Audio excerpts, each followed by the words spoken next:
ادھر ظلم ہوتا ہے ان کے اوپر، ان کی زمینوں پہ قبضہ ہوتا ہے، قبضہ گروپ ہے یہاں، کیونکہ انصاف نہیں ہے. تو یہ میری ساری موومنٹ شروع ہوئی تھی تب 27 سال پہلے. یہ میری موومنٹ تب تک رہے گی جب تک میں زندہ ہوں، جب تک ہم اس ملک میں حقیقی آزادی، انصاف لے کے حقیقی آزادی نہیں لے کے آتے. اب یہ جب مجھے یہ کہتی ہیں چیزیں کہ جی وہ -1 کیسے ہوگا؟ جو آدمی ایک تحریک پہ 27 سال سے لگا ہوا ہے، ایک ملک کے اندر ایک جدوجہد کر رہا ہے، تو وہ کیا وہ ڈیلز کرے گا؟ کیا اس کو کیا چیز اس کو خریدے گی؟ بتائیں میرے ضمیر کی کیا قیمت ہے؟ کیا پرائم منسٹرشپ کی قیمت ہے کہ اگر آپ یہ کر دیں تو آپ کو پرائم منسٹر میں تو پرائم منسٹر بن چکا ہوں. اور میں نے جب پرائم منسٹر بنا میں نے ایک بات کہی کہ اگر پھر وہ مجھے 2018 کا موقع ملتا میں سیدھی الیکشنز پھر سے کرواتا، کیونکہ جو میں انصاف لانا چاہتا ہوں اور طاقتور کو قانون کے نیچے لانا چاہتا ہوں وہ آئی تب سکتا ہے جب آپ کے پاس طاقت ہو. تو جب ایک کمزور ایک کولیشن گورنمنٹ، وہ کیسے اس پہ کیسے طاقت ہوگی کہ اس ملک میں انصاف قائم کرے؟ تو میں نے اس لیے بار بار میں نے کہا، میرے سے جب لوگوں نے پوچھا کہ آپ نے کیا غلطی کی، میں نے کہا میں نے غلطی یہ کی کہ مجھے شروع میں الیکشن کروا دینے چاہیے تھے، اور کمزور گورنمنٹ سے میں وہ اصلاحات جو لانا چاہتا تھا وہ نہیں لا سکتا تھا. تو اب میں آپ کو بتاؤں کہ جس طرح کی حرکتیں ہو رہی ہیں میرے لوگوں کے اوپر، میں اس لیے یہ آپ کے سامنے رکھنا چاہتا ہوں کہ آزاد معاشروں کے اندر یہ نہیں ہو سکتا. یہ صرف غلاموں کو ہوتا ہے. یہ صرف فرعون ایسی حرکتیں کرتا تھا لوگوں کے اوپر دہشت پھیلانے کے لیے، جو آج ہمارے پہ ہو رہا ہے. اور میں سارے پاکستانیوں کو کہنا چاہتا ہوں، جو اس وقت یہ پی ڈی ایم والے بھی بیٹھے ہوئے ہیں، یہ جو آپ تماشا دیکھ رہے ہیں، یہ یاد رکھیں کہ یہ آج ہمارے پہ ظلم ہو رہا ہے. یہ ظلم آپ کے اوپر بھی ہوگا جب ایک ملک کے سارے انصاف کے اداروں کو، جب ان کو استعمال کیا جاتا ہے، حکومتی اداروں کو استعمال کیا جاتا ہے ایک پارٹی کو ختم کرنے کے لیے اور ان کے لوگوں کے اوپر دہشت پھیلانے کے لیے، تو یہ سسٹم پھر جاتا نہیں ہے. یہ کوئی بھی سنبھال کے یہ سسٹم سب اس اگر آج ہمارے حقوق نہیں، اگر ہمارے فنڈامنٹل رائٹس نہیں ہیں، تو یہ اب کل آپ کے بھی نہیں ہوں گے. فنڈامنٹل رائٹس تو ایک قوم کے حفاظت ہوتے ہیں نا، ان کو ہیومن رائٹس کہتے ہیں. یہ ہیومن رائٹس سارے ملک کے ہوتے ہیں. یہ نہیں ہوتا کہ ایک طبقے کے آپ ہیومن رائٹس لے لیں اور وہ طبقہ کیا ہے؟ ملک کی سب سے بڑی جماعت جس کا سب سے بڑا ووٹ بینک ہے. اگر آپ اس کے ہیومن رائٹس آج وائلیٹ کر رہے ہیں تو اس کا مطلب ہیومن رائٹس نہیں ہے، کیونکہ ہیومن رائٹس کو تو ایک ملک کی عدلیہ اس کی حفاظت کرتی ہے. تو ہماری عدلیہ کے تو کچھ سنتا ہی نہیں. ہماری عدلیہ نے تو سپریم کورٹ کہتا ہے الیکشنز ہوگی 14 مئی کو آئین کے مطابق، گورنمنٹ پرواہی نہیں کرتی. تو گورنمنٹ آگے کیوں الیکشن؟ یعنی یہ تو اس کا مطلب کہ اس وقت طاقت کی حکمرانی آ گئی، کیونکہ جب آپ آئین سے باہر نکل گئے تو قانون سے باہر نکل گئے، اس کے مطلب جو طاقتور چاہے وہ کرے گا. تو یہ سارے ملک کو افیکٹ کرے گا، یہ تباہی سارے ملک پہ آ رہی ہے.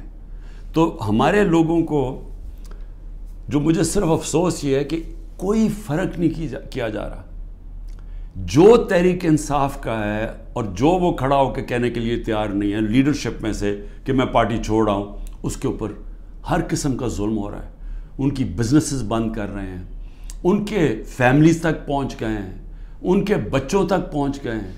ہر قسم کی بلیک میل، رات کو گھس جاتے ہیں گھروں میں، گھر تباہ کر کے رکھ دیتے ہیں، لوٹ لیتے ہیں گھروں کو ڈاکہ مارا جاتا ہے، جو ملتا ہے اس کو پکڑ کے لے جاتے ہیں. اگر وہ سارے تو چھپے ہوئے ہیں، ان کے رشتہ داروں کو پکڑ کے لے جاتے ہیں. یہ تو بدترین دنیا کی ڈکٹیٹرشپس میں، یعنی وہ نظام جن کی دنیا مثال دیتی ہے، ہٹلر کا جرمنی، سٹالن کا رشیا، سوویت یونین، یہ ان خوفناک ظلم کے نظاموں میں اس طرح کی چیزیں ہوتی تھی جو آج ہمارے اوپر ہو رہی ہیں. میرے پاس عالیہ حمزہ کی بیٹیاں ہیں، میں نے کل ان کو ملا، 3 بیٹیوں کو. 1 مہینے سے اس کو بند کیا ہوا عالیہ حمزہ. کیا اس کا قصور ہے؟ اس کا والد وہ میرے پاس آئے، انہوں نے بتایا کیسے گھر میں گھس کے انہوں نے ساری چیزیں توڑ دی، ان کی ٹی وی توڑ دیے. 2 آدمی انہوں نے لاٹھیاں پکڑی ہوئی تھی، جو چیز آئے توڑ کے چلے گئے، جو چیز 2-3 اچھی چیزیں پسند آئیں اٹھا کے لے گئے. تو یہ کون سے ملک میں ہوتا ہے؟ یہ غلام ملکوں میں لوگوں کو غلام بنانے کے لیے یہ ہو رہا ہے، یہ آزاد قوموں میں نہیں ہوتا۔ اور یہ جس طرف ہم اب جا رہے ہیں، یہ جو ظلم کر رہے ہیں، صرف اور صرف خوف پلا کے سمجھ رہے ہیں کہ یہ پارٹی ٹوٹ جائے گی، اور کئی لوگ چلے بھی گئے ہیں۔ لیکن کیا اب میرے سے پوچھیں کہ کیا مجھے اس سے کوئی فرق پڑ رہا ہے؟ 150 سے اوپر کیسز کر دیے، قتل کا کیس آخری کر دیا میرے اوپر، مجھے 19 بیلیں لیے میں نے ایک دن میں، یہ دنیا کا ریکارڈ ہے۔ اس کے بعد 4 گھنٹے نیب میں بیٹھا ہوں، 4 گھنٹے نیب نے میرے سے وہ جو سوال پوچھے، میں چیلنج کرتا ہوں کہ کسی عدالت کے اندر کبھی بھی یہ کیس کی کوئی اہمیت ہو جائے، کوئی کیس ہی نہیں ہے، کیبنٹ کا فیصلہ ہے، ساری کیبنٹ نے فیصلہ کیا۔ اب یہ دکھانا تھا کہ مجھے اس سے کوئی ذاتی فائدہ ہوا ہے۔ کیا القاعدہ جو پہلا بن چکی تھی، شروع ہو گئی تھی یونیورسٹی، کیا وہ ایک ٹرسٹ ہے؟ وہاں غریب گھرانوں کے بچوں کو مفت تعلیم مل رہی ہے سیرت نبی پہ اور یہ جو ٹیکنالوجی کے اوپر، وہ ٹرسٹ ہے جس طرح شوکت خانم ہے۔ مجھے اس سے کیا فائدہ ہے؟ 1 روپیہ نہیں دکھا سکتے مجھے کیا فائدہ ہو، نہ ہی ہو، کسی ٹرسٹ سے کسی کو فائدہ نہیں ہو سکتا، ٹرسٹ ڈیڈ میں لکھا ہوا ہے۔ تو وہ کیسز بھی ہیں، قتل کا کیس بھی ہے، ہر روز کوئی نئے کیس آ جاتا ہے، عدالتوں کے میں چکر مار رہا ہوں، لیکن مجھے اس سے کوئی فرق نہیں پڑتا۔ میں ہر عدالت میں جاتا ہوں، ہر کیس میں جاتا ہوں، یہ بتانے کے لیے کہ میں قانون سے اوپر نہیں ہوں، جبکہ میرے اوپر یہ جان کے کیا جا رہا ہے، یہ مجھے خوف دلانے کے لیے کیا جا رہا ہے۔ میں یہ آج کہنا چاہتا ہوں کہ یا اس سے یہ سارے کیسز کریں، اور اس کیسز میں کیونکہ کسی عدالت میں کوئی سزا نہیں ہو سکتی، ملٹری کورٹس سیٹ اپ کیے ہیں، اپروور ڈھونڈے جا رہے ہیں جو کہ جی عمران خان نے ہمیں کہا تھا کہ وہ کور کمانڈر کا گھر جلاؤ، یہ کہیں گے، ان میں سے کوئی اپروور آ جائیں گے، مجھے ملٹری کورٹ میں لے جائیں گے، سزا ہو جائے گی، مجھے کوئی فرق نہیں پڑے گا۔ جو آدمی ایک مشن، جو 22 سال سٹرگل کر کے، جو جس کے پاس سب کچھ تھا، کوئی ضرورت نہیں تھی 22 سال سٹرگل کرنے کی، اگر وہ آج 27 سال کے بعد اگر کسی کا خیال ہے کہ میں جیل سے ڈر جاؤں گا، یا جو بھی ہے، جو 2.5 قاتلانے ہم دو میرے اوپر حملے ہو چکے ہیں قتل کرنے کے لیے، ایک مجھے وقت پہ پتہ چل گیا تو میں نے ٹی وی پہ بتا دیا کہ کیا کرنے جا رہے تھے، تو اس سے کیا فرق پڑے گا؟ جو قاتلانہ حملے سے نہیں ڈرتا تو وہ کس سے اور ڈرے گا؟ لیکن اس سے بھی زیادہ گھٹیا پان میری بہنوں تک پہنچ گئے ہیں، میری بیوی کے اوپر کیس، ٹرسٹی ہو کے اس کا وارنٹ کا، ایک ٹرسٹی کو 1 پیسہ نہیں مل سکتا، کیونکہ وہ سیرت نبی میں بہت ان کی سٹڈی ہے، وہ انٹرسٹڈ تھی القادر یونیورسٹی، وہ ٹرسٹی ہے، اس کے اوپر وارنٹ نکال دیا۔ میری بہنوں کے اوپر میں صرف یہ بتا رہا ہوں کہ کس لیول پہ پہنچ گئے ہیں۔ ایک بہن کا بیٹے کے اوپر وارنٹ نکالا ہے، اس کا خنسامہ اٹھا کے لے گئے، وہ بیٹا نہیں تھا، خنسامہ جب واپس آیا وہ آئی سی یو میں 2 ہفتے سے پڑا ہوا ہے، آئی سی یو کے اندر خنسامہ، اسے پتہ ہے کیا کیا وہاں جیل کے اندر۔ ایک بہن اس کی بہو کے پاس پہنچ گئے کہ جی آپ کوئی جیو فینسنگ میں آپ کہیں تھی، اس کے پاس پہنچ گئے۔ ایک بہن اس کی زمین اس کے اوپر اینٹی کرپشن پہنچ گئی ہے۔ میں نے اپنی بہنوں کو ویسے کہا، میں نے کہا دیکھو ملک سے باہر چلے جاؤ، وہ تینوں کھڑی ہیں، نہیں ہم فیس کریں گے، ہم نہیں جاتے۔ مجھے کئی دفعہ جی عمران خان آپ ملک سے باہر، میں کیوں ملک سے باہر جاؤں گا؟ یعنی میں نے اگر کوئی کرپشن کی ہوتی تو میں بھی شاید جس طرح یہ بھاگ جاتے ہیں، جب ان کے اوپر اقتدار سے نکلتے ہیں سب باہر بھاگ جاتے ہیں، کیونکہ ان کے کیسز ہوتے ہیں، باہر بھاگتے ہیں کیسز رک جاتے ہیں۔ میں سارے کیسز فیس کروں گا کیونکہ میں نے کوئی غلط کام نہیں کیا، مجھے پتہ ہے اللہ الحق ہے۔ یہ خود ہی جب یہ جو کوئٹہ کا مرڈر کیس کیا، یہ خود ہی ذلیل ہو رہے ہیں، اس میں سب کو پتہ ہے، کوئٹہ کے اندر سب کو پتہ ہے کہ ان کی دشمنی تھی۔ میں پھر آگے آپ کو کہوں، اب آگے کیا راستہ ہے؟ ملک کا راستہ آگے کیا ہے؟ میں جو یہ ان سے بات کرتا ہوں کہ میرے سے بات چیت کرو، کوئی بات چیت نہیں کرتا۔ میں اپنی اسٹیبلشمنٹ آرمی چیف سے اسے کہتا ہوں کہ بات چیت کرو، کوئی بات چیت کرنے کے لیے تیار نہیں ہے۔ میں اپنی ذات کے لیے آپ سے بات نہیں کرنا چاہتا، مجھے آپ کچھ نہیں دے سکتے، قوم میرے ساتھ کھڑی ہے، کیا کوئی دے سکتا ہے؟ میں کوئی چور دروازے تو آنا نہیں چاہتا. اگر قوم مجھے ووٹ دے گی میں تیار ہوں, لیکن اگر قوم ووٹ نہیں دے گی تو نہیں. اللہ نے تو سب کچھ, میں وہ اللہ نے کا شکر ادا کرتا ہوں ہر وقت کا جو اس نے مجھے دیا. لیکن میں بات کرنا چاہتا ہوں کہ ملک تباہی کی طرف جا رہا ہے. یہ جو بجٹ آیا ہے, اس بجٹ کے اندر ذرا آپ کو سمجھ آ جانا چاہیے کہ ہم اب کدھر ایک دلدل کے اندر دھستے جا رہے ہیں. آپ یہ سوچیں کہ فیڈرل گورنمنٹ جو سارا جب وہ پیسے دے دے گی صوبوں کو, جو 5,000 ارب روپیہ صوبوں کو جب جائے گا, تو فیڈرل گورنمنٹ کے پاس جو پیسہ بچے گا اس سے زیادہ جو ہمارا سود دینا ہے, ہم نے قرضوں کے اوپر سود دینا ہے, وہ سود اس سے زیادہ ہے. 7,300 ارب روپے کا سود دینا ہے. مشکل سے فیڈرل گورنمنٹ کے پاس بچ جائے گا 7,000 ارب سے بھی کم, تو سارا پھر ملک قرضوں پہ چلے گا.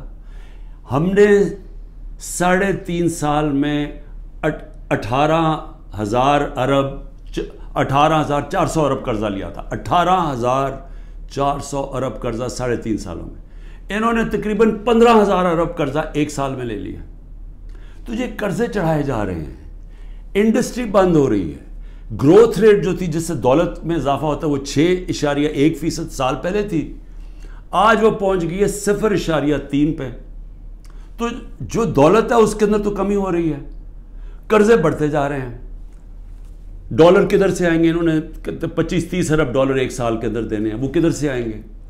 تو میں آج اس لیے یہ سوال پوچھ رہا ہوں کہ کوئی تو روڈ میپ ہوگا نا. ابھی تو روڈ میپ یہ ہے کہ کسی نہ کسی طرح عمران خان کو ختم کرو, اور اگر P T I Imran Khan سے تو اس کو ختم کرو. تو ابھی تو یہ ون پوائنٹ ایجنڈا, ساری ایجنسیز, سب کچھ, سارے ملک کے ادارے وہ اسی پہ لگے ہوئے ہیں کام کر رہے ہیں. لیکن میں سوال کچھ اور پوچھ رہا ہوں.